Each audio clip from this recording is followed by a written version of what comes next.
बहुजन India news today मध्ये आपलं स्वागत आहे। आता जाणून घेऊया ताज्या घडामोडी। अंजनगाव वडाळी धाडी तसेच शेलगाव वडाळी हा अतिशय महत्त्वाचा सार्वजनिक रस्ता सध्या पूर्णतः उखडलेल्या व खड्ड्यांनी भरलेल्या अवस्थेत आहे।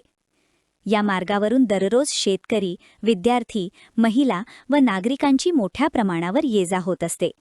मात्र रस्त्याची दयनीय अवस्था पाहता या मार्गावरून प्रवास करणे अक्षरशः जीव घेणे ठरत असून वारंवार अपघात होत आहेत। रस्त्याच्या दुरवस्थेबाबत अनेक वेळा निवेदने देऊनही प्रशासनाकडून कोणतीही ठोस कारवाई न झाल्याचा आरोप करत अखेर ग्रामस्थांनी केला आहे। आज 26 जानेवारी 2026 रोजी प्रजासत्ताक दिनाच्या पार्श्वभूमीवर अंजनगाव सुरजी तहसील कार्यालयासमोर महिला, विद्यार्थी, शेतकरी व शेकडो ग्रामस्थ आमरण उपोषणाला बसले आहेत। उपोषणस्थळी हमारी मांगे पूरी करो, अंजनगाव, शेलगाव, वडाळी धाडी रस्ता झालाच पाहिजे अशा गगनभेदी घोषणांनी परिसर दणाणून गेला। अंजनगाव, वडाळी, धाडी, शेलगाव या रस्त्याची दुर्दशा खराब झाली आहे आणि त्या अनुषंगाने या ठिकाणी महिला सुद्धा उपोषणाला बसलेल्या आहेत। जाणून घेऊ त्यांची आपण प्रतिक्रिया। ताई, आपलं नाव काय? प्रिया रवी भिवगडी। बरं, आपण या उपोषणाला बसला आहात, आपल्या रस्त्याची काय समस्या नेमकी?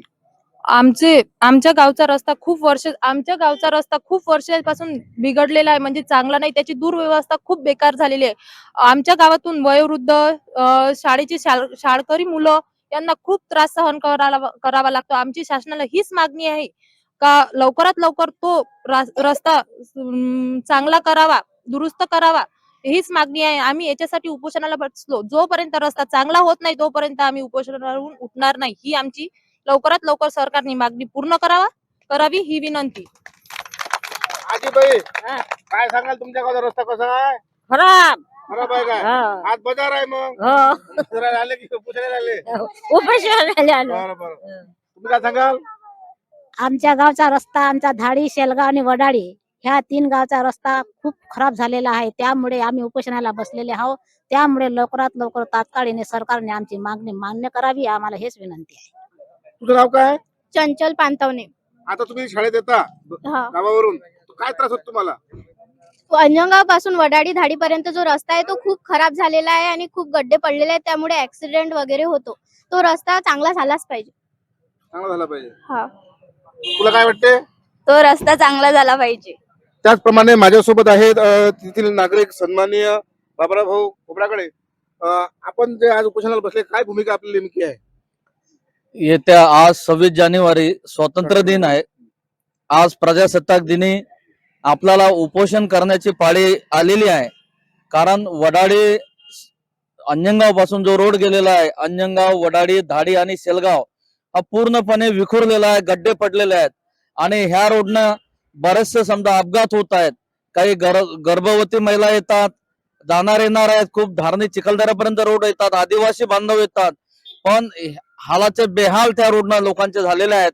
आणि ही आमची एक रास्त मागणी आहे की हा रोड लवकरात लवकर आजच्या आज तो दुरुस्त करून याने सुरुवात करावी, अन्यथा आम्ही यापुढे तीव्र आंदोलन करणार आहोत। याकरता आम्ही तो उपोषणात सावळे सामाजिक कार्यकर्ते, वडाळीतील नागरिक।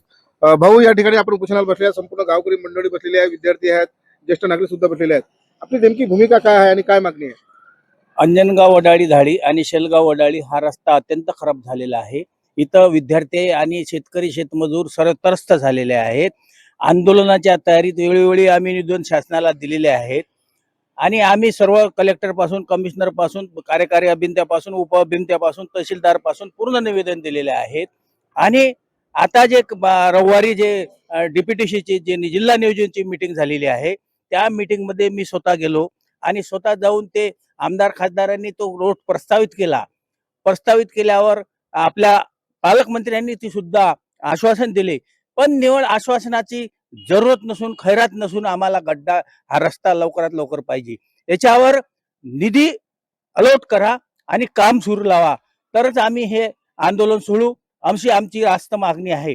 लोकशाहीमध्ये आज प्रजासत्ताक दिन आहे। आमचा 100% मागासवर्गीय आदिवासी इलाका आहे। आमच्या इकडे हे जाणून बुजून दुर्लक्ष केलं जात आहे आणि माझे पालकमंत्री, मायबाप आपले हे विनंती करतो आहे की तुम्ही ह्या अमरावती जिल्ह्याचे पालकमंत्री आहात, तुम्ही आमचे मायबाप आहात, तुम्ही आमचे तारणदार आहात, तर आमच्यावर अन्याय का? हा जर अन्याय तुम्ही मोठ्या मोठ्या गोष्टी करता की कोणावरही अन्याय होऊ देणार नाही, याला निधी उपलब्ध द्या. तुम्हाला जर खरोखर ह्या मागासवर्गीयाची गोरगरीब जनतेची जाणीव असेल तर तुम्ही त्याला खरोखर न्याय देण्यासाठी त्याच्यावर निधी उपलब्ध करून द्या, तात्काळ काम लावा. जर काम लागलं नाही तर आम्ही उपोषण सोडणार नाही. वडाळी येथील ग्रामस्थ संपूर्ण या ठिकाणी बसलेले आहेत, तहसील कार्यालयाच्या पुढे बसलेले आहेत आणि त्यांचं म्हणणं आहे की जोपर्यंत हा रस्ता होत नाही तोपर्यंत आम्ही उठणार नाही. पालकमंत्र्यांनी डीपीसी मध्ये मीटिंग झाली, मागच्या रविवारी मीटिंग झाली, आमदार आणि खासदार त्या ठिकाणी उपस्थित होते, परंतु खऱ्या अर्थानं त्या ठिकाणी निधी मंजूर झाला होते काय आणि निधी झाल्यानंतर ते कामाला सुरुवात होते काय. गावकऱ्यांचं म्हणणं आहे की जोपर्यंत आम्हाला लेखी मिळत नाही तोपर्यंत आम्ही या ठिकाणी उठणार नाही. बहुजन इंडिया न्यूज साठी अंजनगाववरून मनोज मेळे.